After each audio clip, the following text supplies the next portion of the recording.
Do you know what Marvin the Martian sounds like? You can tell me if I sound like Marvin the Martian.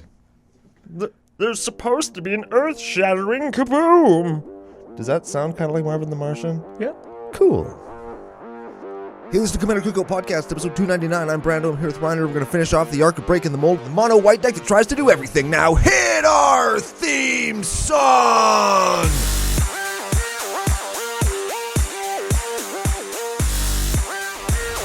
Hey Ryan, we're back for yet another whirlwind adventure. How you doing? Good. What is going down? Whole bunch is going down, including my ability to do that intro. Man, it took me like 17 tries. Oh man, that was a bad one. That was way harder than it sounded. Peek behind the curtain. We'll be flashers for a minute. Uh-huh. Usually you get it on the first try. Yeah. Usually you get it on the first try. Today, no, 18. Yeah, like 22 takes, man. And but we got one that we're happy with, and that's what's important. But what's going down? Whole bunch is going down. We're going to finish off the arc of... I'm trying to say it, and I can't even remember. You can't even remember. Because I tried it so many times, it doesn't make any sense anymore. Arc of breaking the mold. With the mono white deck, got tons of submissions. We're going to do a listener-selected list. We're going to get to that in just a minute. We got some stories to tell, some people to thank, some updates to give. But before we get to any of that, we have to thank our official business, daddies, FusionGamingOnline.com. Your source for all your gaming needs. Wow, enthusiasm. That's what I have. Yeah, Brando's up till 3 with F.U. Smitty, F.U. Jesse. F.U. Clayton. F.U. Clayton. Haven't seen that guy in like 1,000 years. I know, and F.U. Giant Ben. He's got a big beard now, and the bottom of it is gray. Whoa. Yeah, like the part growing out of his face is black. He's got like a fade. But the bottom of it is gray. Yeah. You know how guys get like their hair faded? When I looked at it initially, it's like, did you like dip it in something? Did you dip it in paint? Well, yeah, because he has like dark hair. Yeah. Hair doesn't gray like that, does it? I suppose. En masse, like where like his whole beard has like a gray bottom. It's so weird. Maybe he's just turning into Gandalf. Maybe. Bendelf. That doesn't sound as good. No, that sounds kind of dirty. Like, yeah, I wouldn't Google that actually. Just Bendelf. Yeah. I'm going to give him the old Bendelf. Exactly. That's why we're not Googling it. Because I'm sure it has something to do with a stick and a ring that's too small. Swelling as a result. Yeah. Can't get it off. Oh, man. Yeah, nobody wants anything to do with any of that. Yeah, well, speaking of maybe something, let's change the subject to something that you do want something to do with. Commander Cookout Podcast. Yes, well, I was going to say Business Daddies, CCO Spring will get you 5% off stuff that you do want to have something to do with. Oh, yeah. Like cards you're going to buy anyway. Save some money, support the show. Yes, that's so important to do that. That you should do it. Save money in today's economy? What? That's like the joke that's going around because everything is expensive now. Yeah. But not as expensive when you use CCO Spring to buy shit that you're going to buy anyway. That's a good idea. Yeah. Can you imagine how expensive stuff would be if they raised minimum wage? That's the joke. Lol, because it's fucking expensive already. Man, I got an order from Fusion this week. Oh yeah. Did you use CCO Spring promo code? Sure did. Saved myself like $3. Oh, that's pretty good. And you know what I bought though? What'd you buy? Now keep in mind, I bought 8 cards. 8 cards. And I saved $3, 5%. 5 of those cards were mana batteries. Mana batteries. Yeah, but like of different colors? Yeah, I got one of each color. But Fusion only had like OG printings. They were all like $5 and $6 each. Oh. Are they not Ice Age? Are they that? Like alliances or something? They're is old. That what it is? It'll be on the screen. Yeah, they'll be on the screen. Big shout out to Joe. Yeah, but I got some cool like black bordered ones. I'm pretty pumped about them. I'm going to put one of them into Atraxa, and then I just wanted the other ones because I don't even know what they do. Neat. I just know that there are cards and they're a cycle. They cost 4. They tap for a color or a charge counter, and then you can take as many charge counters as you want off of them to add additional mana. Oh. I'm figuring I would try one of them out just to see how it goes. Because you can proliferate it. Exactly. Yeah. So I got a couple of flex spots in Atraxa. Maybe we'll have to do the 4-drop mana rock special. Hey, big shout out to everybody who liked that. It was a patron and Discord suggestion that we do a top 5 and 5 on it, and we just kind of were just talking in Discord, and I thought, hey, why? Like, there's a ton here. Let's do a whole show on it, and people liked it. So cool. So maybe we'll do a 4, and there's like There's like 2 cards that cost 5 that are mana rocks, right? Yeah, and there's like some two. Maybe we just don't do a 2 on principle. Oh, hell no. No, it's the top 5 in 5 of the... Watch us on YouTube because they're great. Subscribe. You're watching anyway. The top 5 in 5 2-drop mana rocks are like Ruby Medallion, Jet Medallion, Sapphire Medallion, Emerald Medallion, and whatever the white one is. Oh, don't That's you mean it. diamonds? You ever been thrown out a window? I'm just curious. You ever get killed? Yeah, you ever been murdered? No. Have you ever been murdered by me? No. Oh, okay, well, Keep wait. saying diamond then. Yeah, just keep talking about diamonds are good, you jerk. So Well- what are we doing today, Ryan? Speaking of good, we've got some good people to shout out. We've got a pack to give away. We've got some biznatch. So let's Okay. get to the podcasting business. Okay. First, let's give away last week's Boosty pack. For guessing, I got it. Kodama of the West Tree. Yes. is who we did last week. Yes. And the Kodama guesser, there was a lot of wrong guesses, which I appreciate when there's wrong guesses because it means people are going out on a limb or that we 'cause didn't give very good hints. it's funny because he's a tree. What? Kodama, limb, tree limb. We went out on a limb. Oh. Come on, That man. also played too, okay? The winner. The winner. Booster pack winner from the onion bag. Straight from the onion bag, mind you. Colton McCarthy. Yeah. That might be a real name. Yeah. It might be. I think that it is. It's Jenny McCarthy's brother. Yeah. So big shout out. You know how to get at us. Best way if he's in the Discord, so you can get at us in the Discord, but commandercookout@gmail.com works good because then either of us will see it. Yeah. And we'll know that we got to do it. Yes.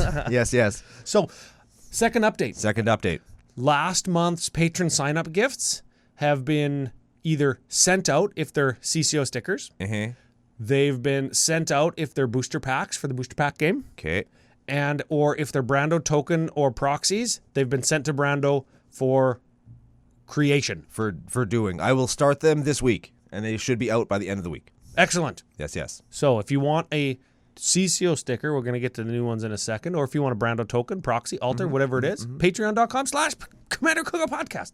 That's not the URL. CCO Podcast. CCO Podcast. Yeah, make it easy, hey? Just keep it easy. Yes. We should have just made it CCOP, No. but that's probably taken everywhere already. And it sounds kind of not...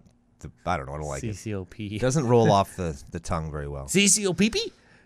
CCOPC. CCOP rolls off the tongue real good if you're into that, because there's no kink shaming in the nation. But CCOP, the word, just doesn't sound. It sounds like we're some kind of like, I don't know, shitty intergovernmental organization is what that sounds like to me. Oh yeah. Hey, I got busted by the CCOP last night for not doing my taxes. Yeah, we're like a I don't know, just some kind of one of those middle management groups that doesn't need to be there, and we're just like a level of bureaucracy that nobody appreciates because like it doesn't need to Like to F be you there. Lara on the Discord. Yeah. No, we kind of need her though. I don't know. That place would fall apart without her. I don't know. It would just be more disheveled. Yeah, That's fine. Yeah. That seems very CCO. Yeah. Okay, speaking of new stickers, speaking of kink shaming, we got the new stickers up on the website. They're available. You head on over to commandercookout.com/store if you want to support the cast in any way, shape, or form other than subscribing on YouTube or liking or upvoting or telling your friends about us, which are all free. If you don't want to become a patron, or if you do, or if you are, you can head on over to the store because we've got the Rule 0 is my fetish Yep. sticker, which I love because it includes a zipper mask. Take that however you'd like it. But I think the point is we want to demonstrate that people in the nation are honest and upfront and like discussing the creative elements of their deck and making sure that everybody has a good time. And having funny stickers on their deck boxes. And if we can do it with a funny sticker, or if you want to wear a zipper mask to the next Magic Fest, I mean, whatever. I'm not going to judge. Although I might judge because you can't really see out of those things, I'd assume. So, I mean, Yeah, I like how you dropped the I'd assume in there. it's very visual He knows. game. Like it's there's not a lot of like braille and stuff, and having somebody behind you reading what all your cards are would be a disadvantage. With a leash on you? Yeah. Well, that'd get in the way probably too because you'd be moving your arms around. Anyway, the point is you can get stickers and stuff at the store. And if you want to get the spice rating stickers so you can let everybody know how fucking kick-ass and spicy your deck is, you can use the brand new spice calculator on the website. There it is. It's right on the main page. You just have to scroll down a little bit. It's on the main page, and you just download it. Sorry. We're working on getting that written right into the site, but I don't know how to do that. So FU Smitty or Laura's going to have to do it for me. Have you told them that? Yes. Okay, good. Yes, I just haven't physically seen them. And I would have done it last night with FU Smitty at his house with you. Yeah. But my brother was over. So instead of doing any of that, I just had a barbecue and drank a bunch of beer and apple cider. And then my wife fell down the stairs. We say it like it's a joke, but she hurt her butt. Well, she's fine. Yes. Like, I saw her physically today walking around. She's fine. Yes. But all the apple cider got spilled. On the walls, on the carpet, on the floor. It's a travesty. I had to eat carpet to get all the apple cider. Just kidding, I didn't. Anyways, who are we doing today? Oh, my God. Oh, Lord. Okay, should we start with the fucking bad one or the okay one? Let's start with the okay one. We're doing Akroma, Visitor of Ixidor. That's Bug Akroma. Visitor of Ixidor. I said it. I'm going to stand by it. This is it. She's a 6/6 flying first strike vigilance trample for white 5 at the beginning of each combat until the end of turn. Each other creature you control gets +1/+1 if it has flying or first strike or double strike death touch. If it has keywords, it gets +1/+1 per a list of keywords. Wow. So pretty good. Cost 7. Not too bad. Other creatures you control get +1/+1 for each keyword they have. Mm-hmm. Okay, so we're playing like cards with keywords. Maybe. Okay, we'll have to see. Here, well, let's look at the next card. Maybe it will have several keywords. It's Livio, Oathsworn Sentinel. It's Livio. Livio? That's a Harry Potter joke. Okay. Anyways. Yeah. That was the joke going over my head. I've seen every movie except Harry Potter 1. It's a 2/2 for 2. Human Knight, white 1. Choose another target creature its controller may exile it with an Aegeus counter on it. May exile it. What the fuck? This card is so bad. White 2 tap, return all exiled cards with Aegeus counters on them to play under their owner's control. Isn't it Aegis? Have I been saying that wrong the whole time? There's all kinds of ways you can say it. That's how I chose to today. I'm sticking with it. We pay 2. Pay 2. Exile a thing. Yep. And then we can go 3 tap, return all the things. Yeah. So we can potentially protect them by exiling them. Yeah. Okay. Yeah. So it sounds like we're just playing partner commanders because they're both white. Uh-huh. So we can have 2 commanders. Uh-huh. 1 to control, 1 to beat. We have 1 to like try and help us win the game and 1 to not. Well, strategically, that would have some benefits. Yeah, there's a strategic element to that, I suppose. Okay. Mm-hmm. So Gary Halfwit submitted this deck. Yep. Gary Hewitt. That's his name on the Discord. Gary Halfwit, yeah. It's the name we have given him. Yeah. He submitted this deck all the way from the UK. Cool. Yeah, he lives a long ways away. And I think before we break the mold of mono white, we have to say, what does white do? And the answer is twofold, I think. It does everything, because white can do everything. Yeah. But it also does nothing, because every other color does it better. Yeah. So if you're playing white and any other color, Why would you use the white analog to do anything? Just cut the white. Just cut it. The only and I mean, we're gonna get people. We're gonna swords and path. Swords and path, and then like destroy enchantments. If you're partnering it with black. Yes. Yeah, maybe red, but red and black can remove other stuff. Yeah. Just as effectively as white, even though like it's like two mana instead of 1 mana. Yeah. I don't think that that's a big deal. Yeah. So white can do everything, but it also does nothing. Yeah. Unless it's mono white. Is that the mold? Is that like the 10,000 foot view of the mold? I guess so. And people say, well, white can't draw cards. It can. Yeah, white can draw cards. It can. White can't get you card advantage. Yeah, it can. Sure it can. We've talked about white like this on the show in the past. Yep. Now, today's deck with Livio and Akroma, It beats and it controls. Yeah, it sounds bad, eh? These guys are way down on EDHREC.com too, like way down. Oh yeah, I'm very excited to see it's. Yeah, it's gonna be. Yeah. Here's my first note. If we do the 10,000 foot view of white as a color, here's the 10,000 foot view of this deck. It draws cards. It reanimates, so it does graveyard stuff. It ramps. It bounces / controls. It does everything. But what doesn't it do, Ryan? It doesn't do anything really good. No, it doesn't. And we know that we're kind of memeing on white and we're memeing on breaking the mold, but we're breaking the mold and everybody says white can't do anything, so we found a white deck that does actually everything. It doesn't do it very well, but it does do everything. So maybe we can just use... We're basically playing a green deck. Hey! A really bad green deck. Maybe we can use this episode. This is what I was thinking. Maybe we can use this episode to both demonstrate why white might not be as good as other colors, even though it can do all the same stuff, and also demonstrate how it does stuff that people say that it can't do.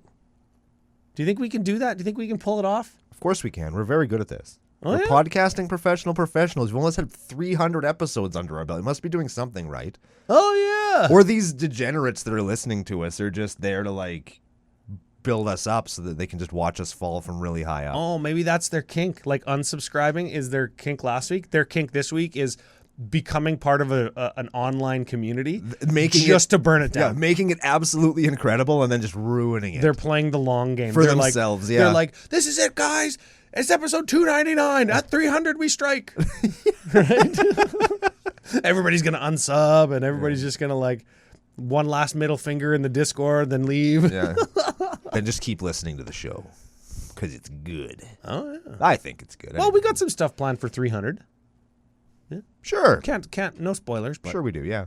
We definitely do. Yeah, definitely do. If you're watching on YouTube, you could see we definitely have, that's definitely true face. Well, I'm not one for formalities, hey? Like, I don't really like doing stuff just because. Like, milestones don't really have that much meaning to me. So, I don't know. Maybe that'll come through in episode 300. Maybe we'll do something nice for 400. Right? Like we did for 200. We should dig a hole and throw something into it. I think somebody suggested that, but we could do that for 300, I think. Huh? Yeah. Well, because there's that movie where this is the nation, and then you kick something into a hole. I said that maybe we do it off my deck. That's not into a hole, though. That's onto a trampoline. And that trampoline, I don't know if I'd trust falling off a deck onto it. No. Even if I was in my physical prime. I definitely hit the ground. When I would do those things. And now I'm not, and I don't, but I would if I trust the trampoline, because the nation's worth it. I'd put my physical well-being at risk. Well, my neighbor's got a brand new trampoline. Bring it over. I'm jumping off his house. Well, yeah, I can't jump off your deck and land at his house. We could just jump off his deck. Really? It's fine. Yeah. Okay, so let's flip it over to the cards, and we'll see what we can make of. We will see what we're gonna see. We're gonna see what we can see. Okay, so let's start with the ramping section of the deck. Sure. White can do a little bit of ramping, so we'll talk about that. And people think that it can't. Yes, and we're going to start with, get this, a 3-drop mana rock. Hey! In Tooth of Ramos. This was on our top 5 and 5, wasn't it? It was. Or this cycle was on our top 5 and 5. It's a 3-drop mana rock, taps for white, sacrifice it, add white. So we can give you some of that burst mana. Yeah. Hell yeah. Stoic Farmer. Stoic Farmer is a 3-drop. You can foretell it for 2 and then flip it over for 2. Yes. Right? It's kind of like Morph. Yeah. It's kind of like Morph. Kind of like Kicker. You can pay 4 for it, or you can pay 4 for it. Good deal. Yeah. Okay, good. When it enters the battlefield, you can search your library for a Plains card, put it onto the battlefield tapped. If an opponent controls more lands than you, which is the common white way to do things. Yes. If somebody's doing better than you, you can catch up. We've got a Knight of the White Orchid, which does the same thing, except for 2 mana as well. It's just smaller. It's a smaller body. Smaller. We have a Solemn Simulacrum. We all know what that is. I know I said that wrong, and I'm happy about it. Solemn Simulacrum. That whole card can just fuck off. Oreskos Explorer. Oh, what does this card do? This is white, 1. Oh, this is a good one. 2/2, Cat Scout. When it enters the battlefield, search your library for up to X playing cards, where X is the number of players who control more lands than you. Reveal them and put them into your hand, then shuffle. Of note, it doesn't say basic planes, so you could get like the Shadowmoor planes that I think it lets you gain a life. No, the Shadowmoor something. planes lets you put a card from your graveyard onto the bottom of your library. That's a good ass card. Which is good if you got tutors. And you could find it with a West Coast Explorer, and there's the one from Eldraine. I don't know what that one does, where if you have enough planes, it comes into play untapped and it does the thing. Oh, yeah. But there's a few like non-basic planes that would be worth playing in a deck if you have a card like that. Loyal Warhound. I'm trying to see. Oh, it's called Idyllic Grange, and we're playing it. When it enters the battlefield untapped, if you have 3 or more planes, you can put a +1/+1 counter on target creature you control. Cool. Yeah, that's fine. That's not bad for playing a land untapped, right? Like, Oh man, if I got a +1 counter for every land I played, there are decks that do that. or at least one land in this one, I would play it. Anyways, Loyal Warhound. Loyal Warhound is it enters the battlefield. There's a dog this time. 3/1 Vig, so it would attack and get +1/+1 because it has vigilance from Akroma, right, on turn 98. Right? Yep. And when it enters the battlefield, if an opponent controls more lands than you search your library for a basic planes, put onto the battlefield tapped.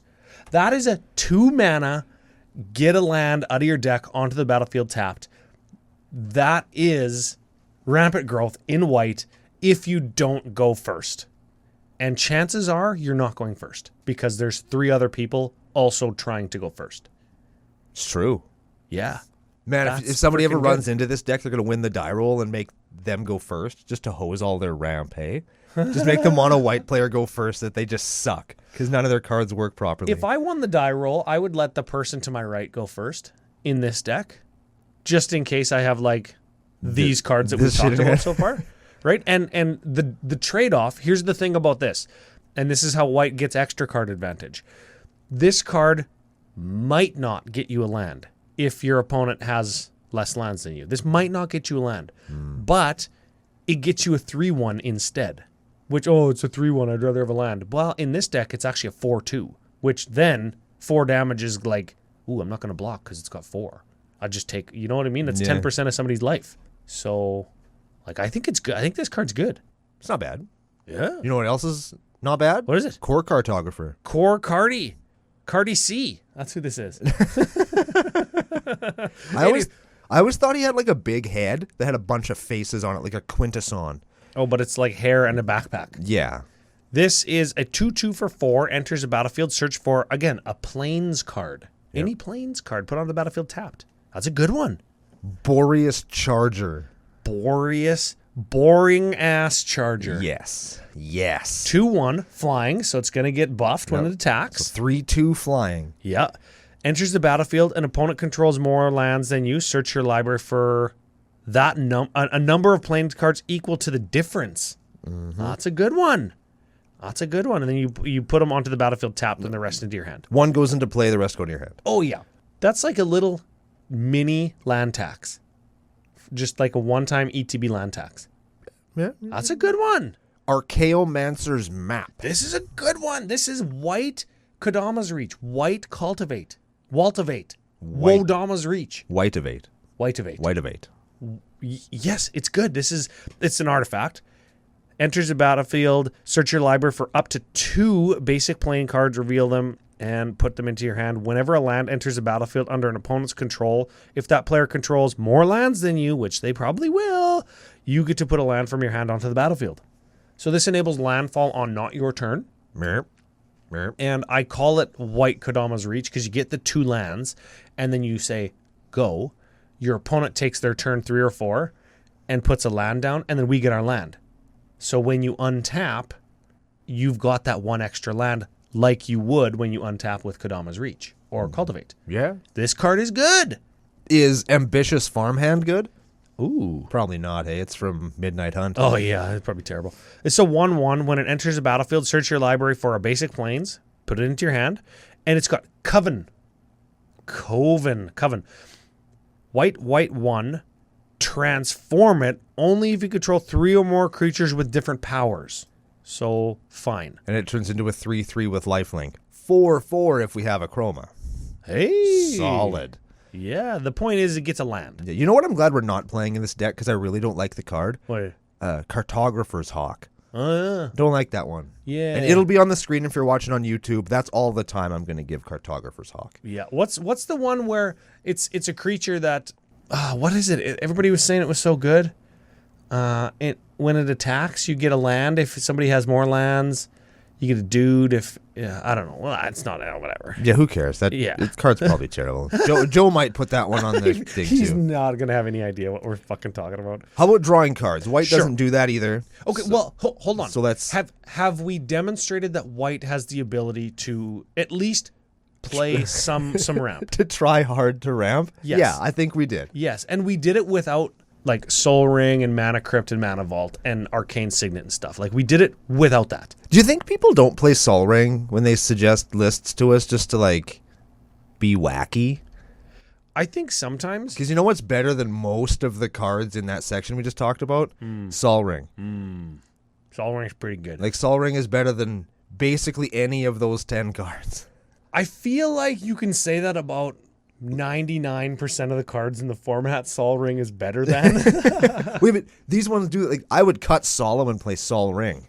Oh, Because I'm so sick of Solemn Simulacrum. That card can just get out of here. he can just pound sand. I'm so tired of it. Get his dink stomped. Into the dirt. Let's talk about drawing cards. Drawing Ryan. cards. I think we're going to be able to demonstrate that white can do this. Welcoming Vampire. This is a good ass card. Yeah. This is a good card right here. This is a 2/3 with flying, so it attacks as a 3/4 if we've got 900 mana for Akroma. Whenever another creature with power, whenever one or more, and it doesn't matter if they're tokens, Right. so they could be tokens. Yes. Okay. Whenever one or more creature with power 2 or less enters the battlefield under your control, draw a mother ass card.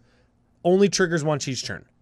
Yeah, it's fine. It's a good card. It's still a good card, even though it says only once each turn.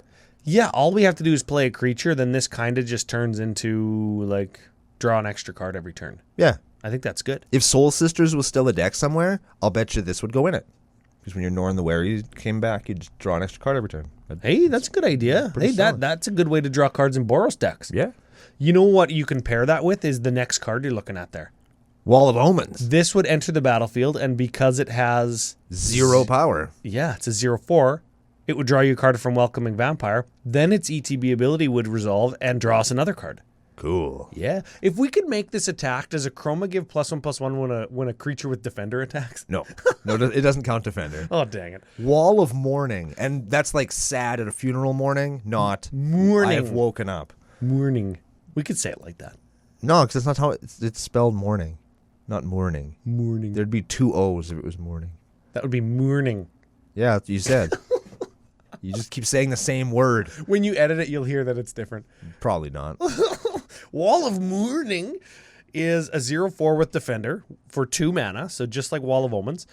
When it enters the battlefield, exile a card from the top of your library face down for each opponent you have. This sounds like a red card. Yeah. Okay. Coven. Oh, okay. This is going to trigger if we control creatures with 3 or more powers. Okay. Or sorry, 3 different powers. Yes.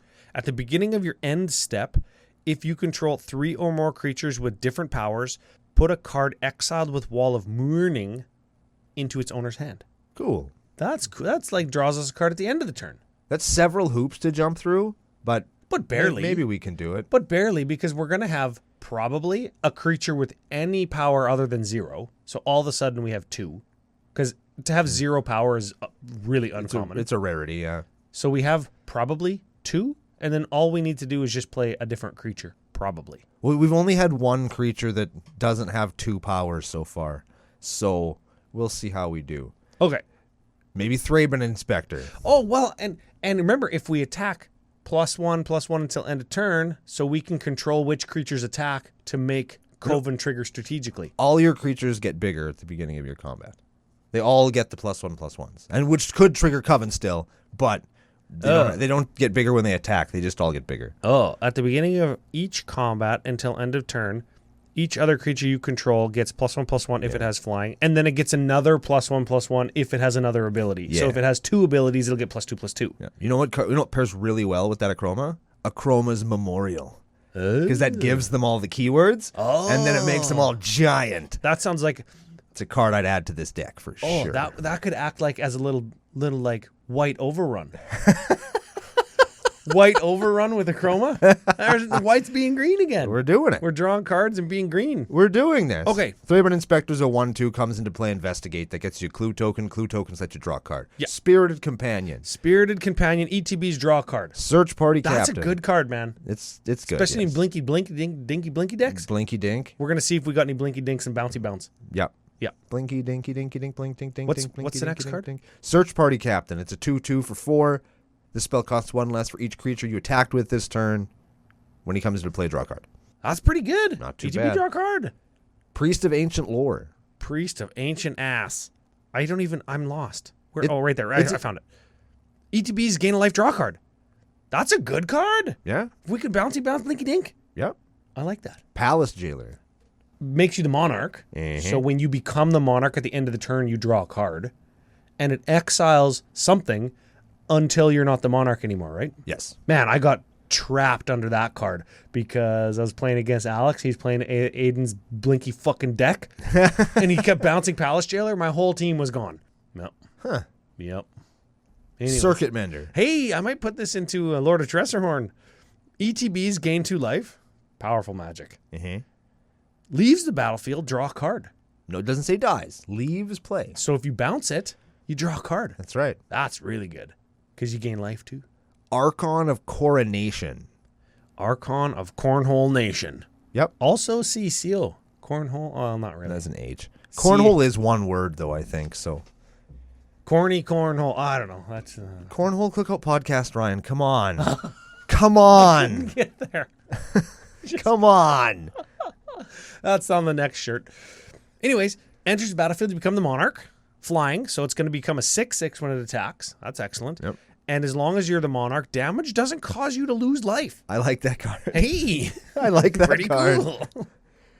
Just because it says damage doesn't cause you to lose life. Like That would be really good in a Boros deck too, where you just like Earthquake. earthquake or repercussion or whatever, right? You just make yourself the monarch and then do something, anything red. Yeah, do any red thing and then profit. So have we drawn cards? We have drawn cards. And we've ETB drawn cards. We've drawn cards over time with Welcoming Vampire. We've demonstrated that if we can blink, which white can do, Yeah, we'll get to that in a little bit. or if we block and then reanimate, which I think maybe we can go to next with the Getter Backers section. If we block, save life, virtual life gain, and then get stuff back with like our Revelark, our Sun Titan, our Promise of Tomorrow. I'm just going to read these cards. Karmic Guide, Invoke Justice, which I think gets everything back, right? Invoke Justice gets one thing. Oh, but then it comes back with a +1/+1 counter on it. 4 of them. Oh, fuck. Yeah. Jesus. You get a thing back, and then you have 4 +1/+1 counters you can distribute amongst your things. Yeah, then we've got Disciple of the Sun brought back. And then what's that last one? Biblioplex Assistance. 2/1 flyer for 4. Comes into play, put up to 1 target instant or sorcery from your graveyard on top of your library. Oh, okay. Well, that one doesn't reanimate creatures, but the rest of them do. And if we can reanimate them, thereby drawing cards again, we're both reanimating, which is going to give us virtual life gain to block. Mm-hmm. Most of our creatures have keywords so far, so we can actually beat a little bit. A very little bit. Ooh, Karmic Guide has 2 keywords. So if you want to pay 10, you can attack for 4. Does it get plus for having protection? Yeah. Oh yeah. Yeah. I think It's got so. protection from black and flying. I think so. I think protection was on there. Yep, protection. Man, Karmic Guide's got 4/4. Whoa, it's our best creature so far. Well, Karmic Guide's pretty good, and you'll remember that we are playing Revelark, so there is like some stuff that you can do if you have a sack outlet, getting your Revelark and your Karmic Guide to loop each other, and then you get like also your Spirited Companion back over and over and over and over, drawing cards. If you have a sack outlet, you can sack the Karmic Guide, Yeah, get the Revelark back. Revelark also brings something else back. When it dies, you get... Yeah, there's a whole loop going on there. So we've looped, we've comboed, we've reanimated, we've drawn cards. Typically, white is actually associated with removal, so let's go there. Sure. And then we'll talk about the bounce-city bounce part of the deck. Stalking Leonin. Stalking Leonin. How come yours are in a different order than mine? Oh, because I organized according to price to see the big spendy cards in this deck. That's why. Stalking Leonin is a 3/3 cat archer, right? Yep. And doesn't have first strike or reach, so he's a really bad archer. yeah, he's hiding. Yeah. He's not actually shooting, he's hiding. Yeah. Anyways, enters the battlefield, secretly choose an opponent. That's fantastic. Yeah, I like that. Oh, man. Okay, so reveal the player you chose is how to activate this ability. Yeah. Exile target creature that's attacking you if its controller is the chosen player. But you can activate only once. You can only do that one time in the whole game. Unless you bounce-ity bounce. Unless you bounce it, bounce it. Or blinkety blink. Yes. Skyclave Apparition. This is a real card, right? It's a real card? It does exist, yes. Oh, okay. It's a 2/2 for 3. When it enters the battlefield, exile one target non-land, non-token permanent you don't control with converted mana cost 4 or less. Holy fuck. Okay, so exile a small real thing. Yes. Okay. When Skyclave Apparition leaves the battlefield, the exiled card's owner creates an XX blue illusion creature token where X is the converted mana cost of the exiled card. This is a real card in Legacy, I think. Yeah. Because it's a 2/2 for 3 that goes in like Death and Taxes to get blockers out of the way that you can still attack with. Mm-hmm. We're going to move on. Okay. Ravnica at War. Exile all multicolored permanents, which would get none of our stuff, and that's a 4-mana Wrath. Rambunctious Mutt. Sure. A 3/4 dog. Rambunctious Mutt enters the battlefield, destroy target artifact or enchantment an opponent controls. That's a disenchant on a dude. So we're paying 5 for a disenchant, But you get a 3/4 but we get also. a 3/4. That's pretty good. We have Path. And then we have Kabira Takedown. Oh yeah, Kabira Taker Downer. That's kind of dirty sounding. That's a land on the back. Yep. So we can mention that if you need to do the land thing. When Kabira Takedown deals damage equal to the number of creatures you control to target creature or planeswalker. That's like a little removal spell. It's like a green fight spell. Hey, we're doing green stuff again. Guardian of Faith. Oh, good card. Good card. Flying, vigilant 3/2, so it's going to attack as a 5/3. Flash 5/4. Vigilance. Oh. Yeah, it's not flying. Oh, dang, yeah. Yeah, it's Flash. Do we get bonuses for Flash? No. Dang, that's okay. Enters the battlefield. Any number of other target creatures you control phase out. Ooh. It's like a shitty Tef's protection. But it's a dude. And it's a dude. All the things that are shitty versions of other stuff are also dudes. Yeah. So we're playing spells that we want to play anyways, like using CCO Spring promo code at FusionGamingOnline.com. But this time we get dudes. That's like using the promo code and getting a dude in the mail. And have a dude show up in the mail. The mailman just lives with you now. Ooh. That's like, you know what? It's like going to a bachelor party and in old school, like the lady jumps out of the cake. Yeah. Except dude. Cool. Yeah. Generous Gift is also here. That's a removal. That's Beast Within. It's another green thing that White's doing. We have Dawn Charm. Oh, this is a charm. You choose one of the following 3. Prevent all damage that would be dealt this turn. So Fog. That's a green thing. Regenerate target creature. Also green. Mm-hmm. The card Regenerate is green. Yes, it is. And counter target spell that targets you. That's blue. Fuck, now we're doing blue stuff. Yeah. Hey. You know what's neat about... Those colors are good. You know what's neat about this card? It has a grammatical mistake on it because it says prevent all combat damage that would be dealt this turn, but there's no space in between that and wood. Oh, fantastic. So that's... I love when that kind of stuff happens, but also hate it when it actually means that cards are wrong, like that thing that was supposed to be a 2/1, but it's a 2/2. Yeah. Like, wait a sec, this is just wrong, and they put it in a precon. Whoops. Comeuppance. Oh, yep. Comeuppance. Oh, God, this card does so many things. Can you summarize? Prevent all damage that would be dealt to you and planeswalkers you control this turn by sources you don't control. If damage from a creature source is prevented this way, Comeuppance deals that much damage to that creature. If damage from a non-creature source is prevented this way, Comeuppance deals that much damage to that source's controller. So it reverses all damage back on the source that did it. Creatures punch themselves, and wizards lightning bolt themselves. and we would dink stomp ourselves. Yes, We would slap our own lips. exactly. We would pound our own dinks into the dirt. Correct. Cool. Citywide bust. Citywide bust. Destroy all creatures with toughness 4 or greater. That's Sure. fine. Blacksmith's skill. Target permanent gains hexproof and indestructible until end of turn. If it's an artifact creature, it gets +2/+2. Hey, that's a green spell. That's like snake form. Snake skin. That's like snake skin veil. There we go. There we go. Angel of the Ruins. Angel of Ruined Butt.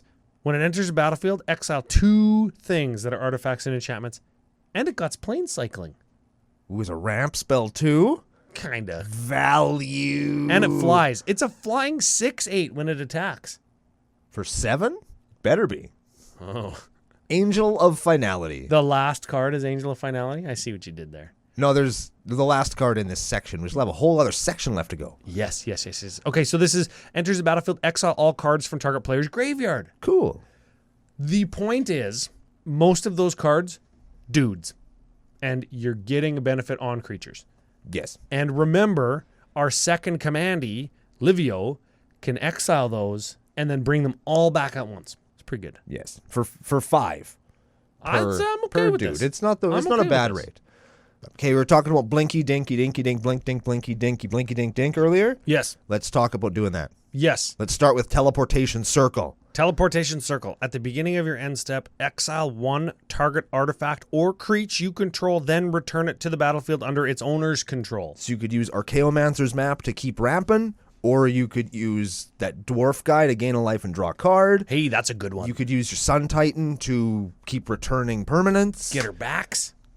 Teleportation circle is a cool card. I like that card lots. Yes. I also like that it happens at your end step, so you actually get something when you play it. You don't have to wait until your next turn. Yes, we'll also include Conjurer's Closet, which does the same thing. At the beginning of your end step, exile creature you control, then return to the battlefield. Doesn't get artifacts, unless it's an artifact creature, but it does the same thing. Yeah. Semester's End. Semester's End. Oh, jeepers creepers. Don't just put more words on a card and expect that it's going to be good. This card's probably fine. Let's give it a read.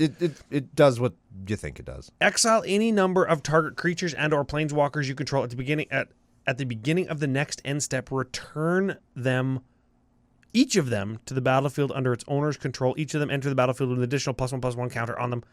If it's a creature, an additional loyalty. If it's a planeswalker. So like they go on spring break and they come back refreshed and ready to learn. Oh, That's what that is. is that what spring break's for? Usually I get drunk and come back more tired. Well, I never came back. I came back like refreshed and feeling good because I like went out and just like partied so hard. Oh, I was going to say, you used spring break for what it's actually for? Oh, hell no. Resting? No. Oh. No, man. I was lazy college senior when I was lazy college freshman. You kidding me? Nice. Restoration Angel. Oh, blink something when it enters a battlefield. Lumbering Battlement. And it has flying, remember. Yes. Lumbering Battlement, I use this to terrific effect in Bryon Stoutarm. So this is a 4/5 with Vig, so it's a 5/6 when it attacks. When it enters the battlefield, exile any number of non-token creatures you control until this leaves the battlefield. So ETBs, exile your whole team. And then it gets +2/+2 for each card exiled with it. Pretty Cool. good. Yeah. Pretty good. It's So not if too we have bad. a way to kill this, we can re-get all of our ETBs. Or if this just dies. You ever just eat shit? Yeah. Glorious Protector. Oh, cool art on this one. Man, Kaldheim was fantastic looking, hey? Yeah, that's pretty good. Yeah, very, very good art direction on that set with the color. Anyways, Flash, Flying, Angel, 3/4. We got a kind of an Angel sub-theme, hey? Got lots of angels. Well, we're playing white. Playing I a guess. white deck, yeah. When it enters the battlefield, exile any number of non-angel creatures you control until it leaves. Yeah. So you'd flash it in response to a Wrath, save all your guys. That thing would eat shit, and all your guys would come back. And you get ETBs again. Thereby Yes. drawing cards and gaining life. Yes. Cool. Flicker Wisp. Ooh, this is another little bit of a combo card. When it enters the battlefield, exile another target permanent, return it to the battlefield under its owner's control at the beginning of the next end step. Mm-hmm. This is another blinky blink card that you can like sack and blink and get back and thing. Yeah. Ephemerate. Ephemerate. Same thing. Ephemerate, you just blink a thing and return it under its owner's control. And it's got rebound, so you can cast it again for free next upkeep. Yes. That's a good one. Eerie Interlude. Same thing again. You're just bouncing. Cosmic Intervention. Same thing. No. That's actual shitty Tef's protection. It's a good card if you don't want to spend a bunch of money on a Tef's protection. it's a decent pickup and a decent card to have, but Yeah, I think this is number 1 from our call time pickups, top 5 and 5. Mm-hmm. Yeah, this is if a permanent you control be put into a graveyard from the battlefield this turn, exile it instead, and return it to the battlefield under its owner's control at the beginning of the next end step. So if all your stuff's going to die, you just go, boom, Cosmic Intervention, save it all comes back, just like that Angel Glorious Protector. Yes. Yeah, same mana cost even. How about Angel of Condemnation? Angel of Condemnation. It's got 2 keywords. This is a 5/5 when it attacks, if you have Akroma. 5/5 or 4 with Flying and Vigilance? It's all right. After we spend 7 mana? It's pretty good. So you can pay 3 and tap, like white 2, tap, exile another target creature, return it to the battlefield under its owner control at the beginning of the next end step. There. So that's fine because we can blink and bounce and blinky dinky bouncy downsy. Yep. Yeah, okay. And then white 2, tap, exert Angel of Condemnation, and exile. That's right, exert. Yeah, exert it. Yep. And then exile another target creature until end of Until it dies. That's fine. It's fine. I don't care about that. Exerting it doesn't let it untap, right? Correct. So Ryan, we've done blue shit, we've done green shit, we've done some white shit. None of it very well. Here's something we haven't done with this deck yet. Ooh. We haven't found a way to win the game. So let's see what is in the win conditions section. Sure. Start with Sunblast Angel. Butt Blast Angel. Yes. Enters the battlefield, destroy all tapped creatures. Yeah. Subjugator Angel. Subjugator Angel. So I think, are we going to try and beat? I think we're going to try and beat to win, right? Because Sure. we haven't seen any free sack outlets that let us loop stuff to draw our whole deck. Uh-huh. So And even if we did, we haven't seen anything that would let us win by doing that. no, not yet. Yeah. No. So Subjugator Angel. We're going to keep looking. Okay.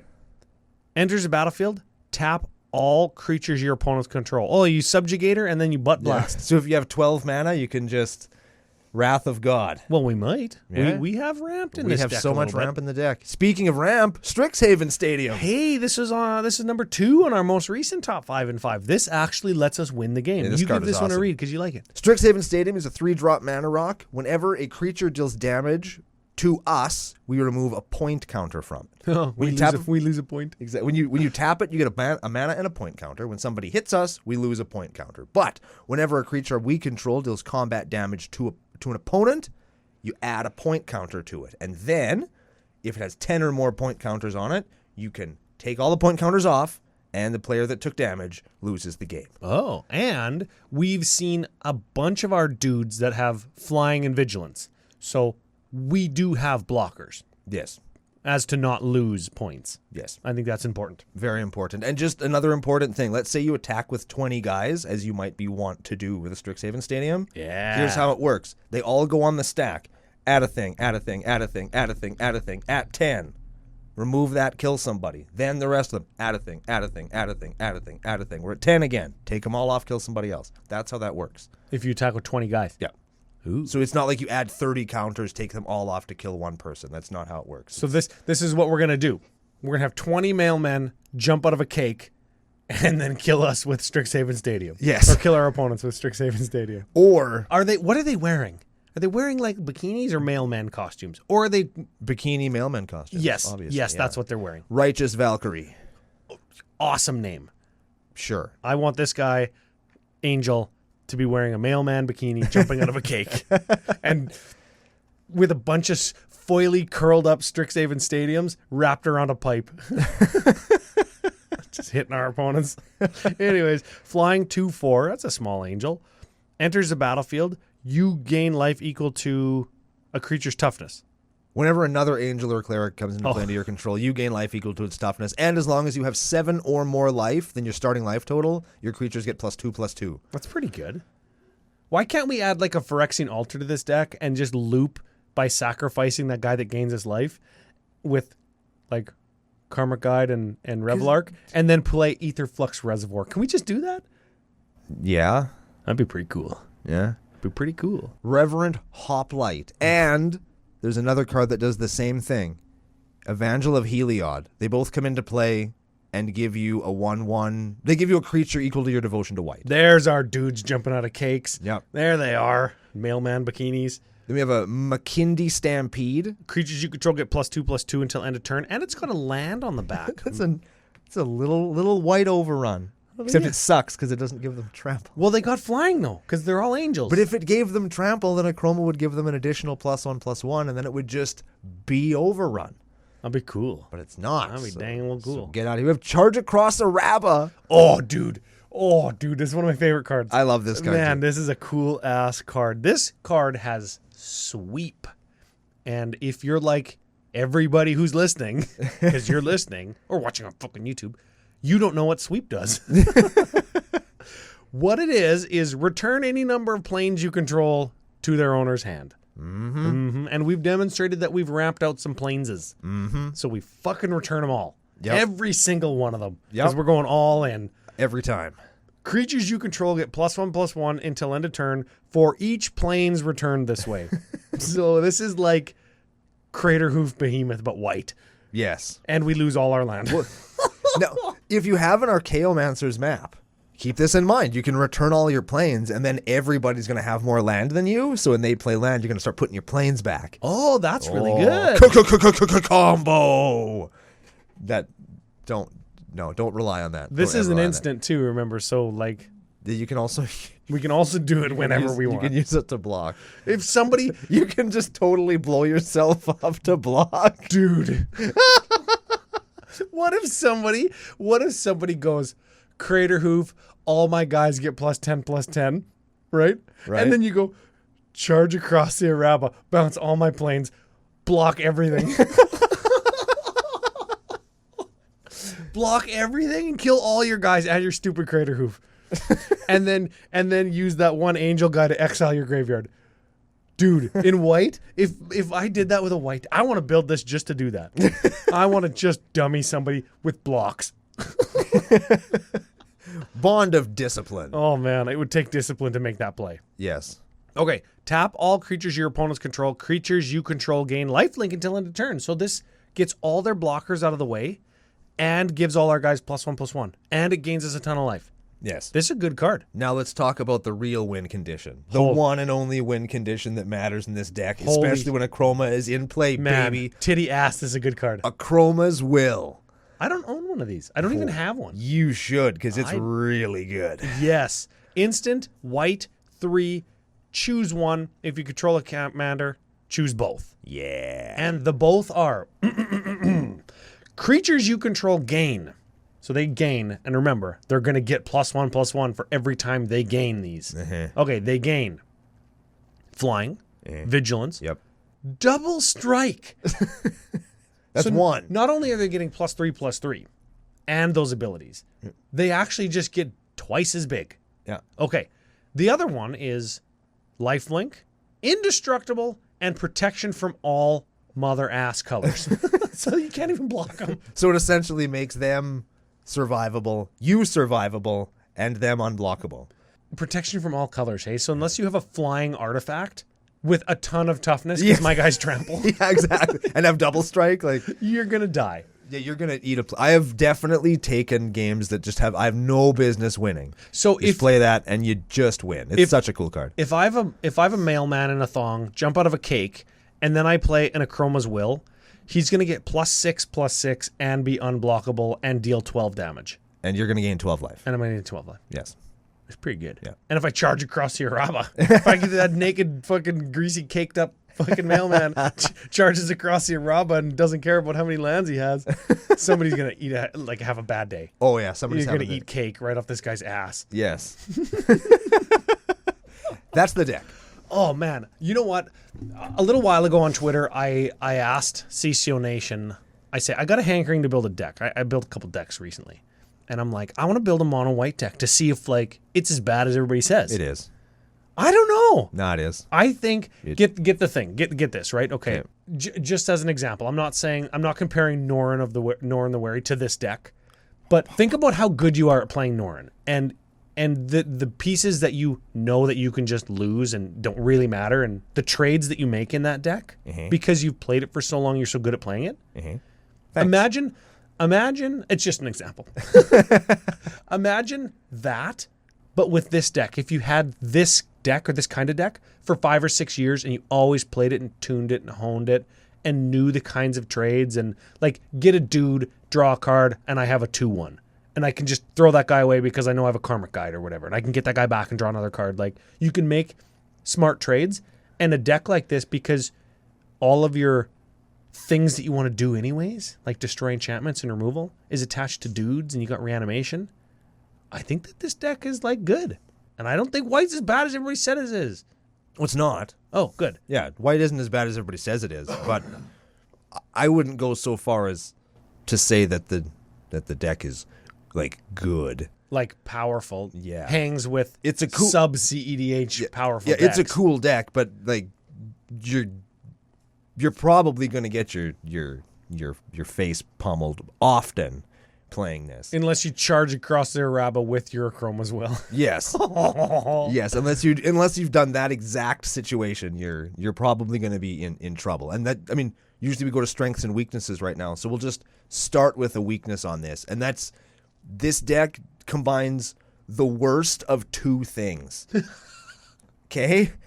It combines the blinky, dirtily, do-nothing, super long turn that goes virtually nowhere with an underpowered set of cards that will not get you there, and everybody knows that. So when you're taking your 25-minute turn, dirtling and blinking and drawing cards and gaining 1 life and doing all that crap, they know that the game isn't going to end, but they have to sit there for 10 minutes while you do it anyway. Yes. The value that you eke out in doing that is very small. Yep.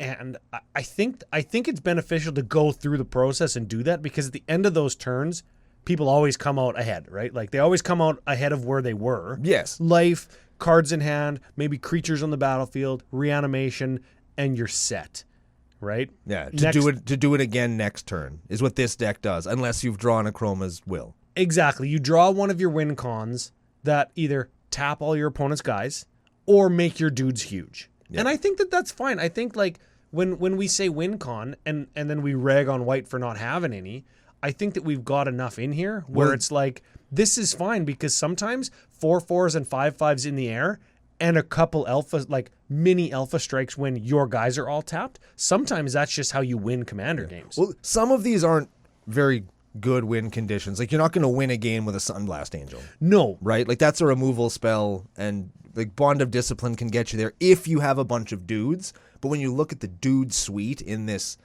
deck, like, they're either pathetic and small or they cost 7. And that's where white just falls on its ass. Is it has a big early game because it has all the little dorks and the hate bears and the little piddly creatures and stuff. Yep. And then it's got the giant big swinging dicks and nothing in the middle. Yeah. And that's where white falls on its ass, and it just hasn't had a way to come out of that yet. And this deck falls onto that as well, because it's got the little dirtily value creatures that are doing all this cool stuff, and then these great big hammers, but like in the middle, in that mid game, you don't have a lot going on. Weakness is It's not white. Not a ton of mid game. Yeah. Is that where it is? Because mid game is like where you refill your hand with, like, a Rishkar's Expertise, for example. You refill your hand with the blue spell that says draw 4 cards or whatever, right? In the mid game these days is where somebody could accidentally win the game with a Strixhaven Stadium or something. Craterhoof because you ramp in green. Yeah, Or you make 20 mana in black on turn 6. Yeah, that's where somebody I wins you, and you haven't kind of got out of the blocks yet, and that's a bad feel. It's a bad. It makes you feel that your deck is worse than it is when that happens to you. And again, that's happened with me with every single mono white deck I've ever built. Is I have a great opening, I've got a great end game coming up, and then somebody wins in the mid game, and like I couldn't really do anything about it, and it makes me feel like my deck isn't as good as it is, even though it's well constructed and well played, and there wasn't anything I could have done in that situation. It's just it's the main folly of the color. I think, okay, let's flip it over. I agree. The mid game and relying on our opponents to have cards in hand or lands on the battlefield. To be doing better than us. Yeah. That is the fault. I think you hit it. Mid game for white, when you need to secure your cards in hand, that'll carry you to the end of the game. You know, like turn 3, 4, 5, and you have that top deck and you're like, oh, I could lean on this, and this could be the card they don't kill my guy, and then I play this card, and then I get some attacks in. That's how I'm going to win the game. Yeah. White doesn't have the ability to pick that card up or pick cards up in mass to find that card you're going to lean on to win the game with. Yeah. Or that tutor for anything, or that Crater Hoof, or whatever, right? Whatever the card is. I think if we flip it over to the positives, Yes. flip it over to the strengths of this deck, and by proxy, the color white. It can draw some amount of cards. It can reanimate. It can combo, like with the Revel Arcs and the Karmic Guides. If comboing is your thing, it's not really ours, but that's fine. You can invest some money and a couple of slots in the deck, and you could have a decent combo on your hands. And I think white, and I don't have this one written down, but I just thought of this when we were talking about Norrin and what you're saying about the mid game and stuff. I think white, a strength of white is it rewards you for dedicating yourself to it. If you really learn and understand how a white inclusive deck works, I think it'll reward you. Which guy do I blink with my blink thing? Like, which guy is it? Which one is the one that's is it going to be the draw a card, gain a life? Yeah, but if I don't have that guy, do I blink the one that gains me, 4 life, or do I blink the one that gives pluses to my guys, or to draw a card? Like, what is it that's going to make me survive long enough to get to the late game when I've got the biggest swinging dinks? Yeah. Right? Yeah. I think it rewards you for dedicating yourself to it, to understand what's the most important thing in Magic, because its card advantage isn't necessarily cards in hand. It's cards on the battlefield. We've talked about that before. I know we have. Yeah. So it draws, it reanimates, it ramps, it can control because it's got removal. I mean, white's a removal color. And there's lots of upgrades to be made here too. Like the version that we have here is fairly budget. But if you wanted to invest some money and get some of those really like specifically good white cards, I'm talking about like Magra the Diplomat. Is that the one? Mangara the Diplomat? Mangara the Diplomat, or Smothering Tithe. Oh, yeah. Right? Like there's a couple of cards that are not here, I assume for budget reasons, that you could get that would make the deck stronger and do what it's doing better. Yep. And they're not present here. So that's always a strength, I think. When you have room to grow and change and evolve as a deck. You know what? That's one of my favorite things about deck building, is just putting all the stuff that I want in a deck and expecting it to not be tuned and optimized. Like, people are always laboring over cuts. They have a pile of 130 cards, right? Yeah, oh yeah. Oh, what do I cut? What's this?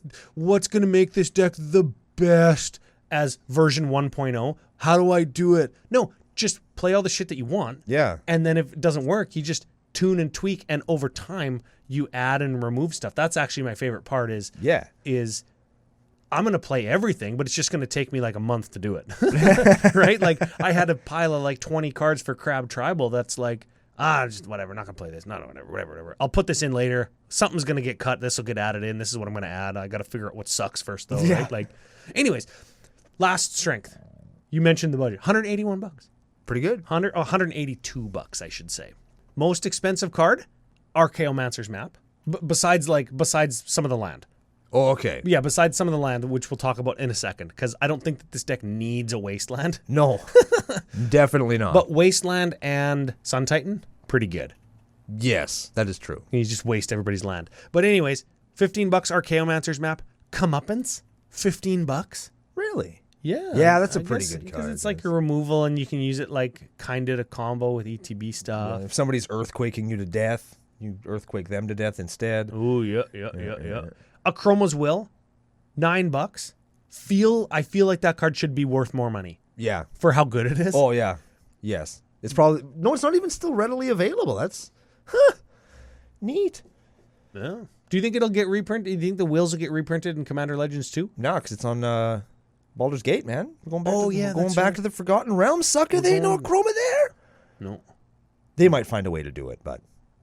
It would probably be for the best if they did do it. Yeah. But then I could get one. Yeah. I just never ever think to buy one. Anyways, and then Panharmonicon, is that in the maybe board? That's in the maybe board. Oh, okay. I included it here. Anyways, if you make those cuts, including Wasteland, you're looking at a deck that's like $115. Which is what a deck costs now. Though Akroma's Will, one of the main win cons, so I don't think that you cut that one. Yeah, you don't. Yeah, certainly not. But I mean, that's what a deck costs these days. If you go into your collection and you have like a foil of something and a couple of cards that you open in a pre-con and you throw them in, it's probably going to cost you $100 or be worth air quotes $100. Yeah. Or less, because some of the cards that are worth a quarter, some people will just give you for free. Like if you went up to your buddy and say, hey man, you got an extra Sun Titan, they will say yes. And you say, can I have it? And they'll say, can I have that forest you have over there? And then you say yes. Then they give you the Sun Titan and rip the forest in half. And that's a trade that you made. Oh. That's how people acquire Sun Titans these days. Yes, because they're just everywhere. Yeah. Good card. Great card. It's been reprinted to a point where like they are so plentiful. That's good. Yeah. That's amazing. That's exactly where you want cards like that to be. Yeah. So have we broken the mold, before we get to Spice Calculator, have we broken the mold? We've demonstrated that white can do all the things. Does it do them the best and most efficiently in the mid game? Because definitely not in the mid game. Hell no. Sorry. I meant in the early game, it's just as fine as any other color. Sure. In the late game, with the big angels and the Akroma's Wills and stuff, and attacking with your Akroma commander, giving all your guys buffs in the late game, do some work. All my guys fly in Vigilance and have lifelink. Yeah. And I think that is just as good as demons or big beasts or crater hoofs or sphinxes, dragons. Yeah. I think angels are right there with all the rest of them. Yep. Angels are fine. Angels are good. We can do all the things in the mid game, just not as efficiently as... Just not in the mid game. We have to wait until the late game. I suppose... Well, no, that's not... I know that you're just being hyperbolic and joking a little bit about it because it's funny, but we can do all those things in the mid game. We can do all of them. White is a jack of all trades, but a master of none, right? Definitely not. And definitely not a master of anything. No. That's what I just said. I know. I'm agreeing with you. I think that we broke the mold because white can do all the things that people say that it can't do. Let's do a Spice Calculator real fast because we're running out of time. Sure. 25 decks on EDHREC.com for Akroma and Livio. What position does that put him in? 94th. Puts it right underneath Arden Intrepid Archaeologist, partnered with Yoshimaru the Ever Faithful. Oh, God. And right above Keleth Sunmane Familiar, partnered with Yoshimaru Ever Faithful. Oh, my gosh. Oh, man. Okay. 3.65 average converted mana cost. It's pretty high, but... It's pretty high. That's fine, though. No Tootskis. Not even one. Yeah. No Enlightened Tutor to find the teleportation circle. For shame. That would be pretty good. Okay, so we're looking at EDH Rec and ton of good white cards in Commander. Yes. There are so many good, like, I know every color's got good cards. Yeah, I think that the thing, because white's just not recently getting it, but like a lot of white's best stuff is fairly recent. And if you want to make like a white deck, a lot of the like when you suggest, well, just play Smothering Tithe and all that's Keeper of the Accord. That's the card I was thinking of before. You can just play. You can just jam a bunch of really great white cards and have a fairly serviceable deck. But I mean, that's not what we're about here. No. Mother of Runes? Nope, not playing it. Draneth Magistrate? Grand Abolisher? Never heard of her. Never heard of them. Those are good cards, though, right? Anyways, we punch it all into the Spice Calculator. 42 cards in our deck that are not in the stock page on EDHREC.com. Now we're talking. You punch that all into the Spice Calculator. 60.9. Meow, meow, meow, meow, meow, meow. That's like spicy with honors. I like that. Yeah, almost. Nice. 60.9 though. So Gary Hewitt, thank you for sending the deck. Big shout out to everybody who sent decks in because we got freaking lots. We got lots of them. So it turns out we couldn't figure out how to break the mold, and you guys did it. So we appreciate it. And I know that people are like, oh, I wish you picked this one, or why'd you do that one? We get asked sometimes like that, but a little bit we memed on white a little bit. Yeah. But ultimately, like, again, I'll reiterate, I think it can do everything. I think people are giving it more bones than they should. They're giving it a harder time than they should because I think white's actually good. It's fine. It's 7 out of 10. At the very best. At the very tippy top end. The point is, thank you, Gary, for sending in the deck. Thanks, everybody, for being here and listening. Thanks to FusionGamingOnline.com. They're your source for all your gaming needs. You can get any white card you want or any card that you want using special promo code CCO Spring to get yourself 5% off the shit that you were going to buy anyway. And we are going to be back next week for a very special 300th episode of Commander Cookout Podcast. Hit our theme song!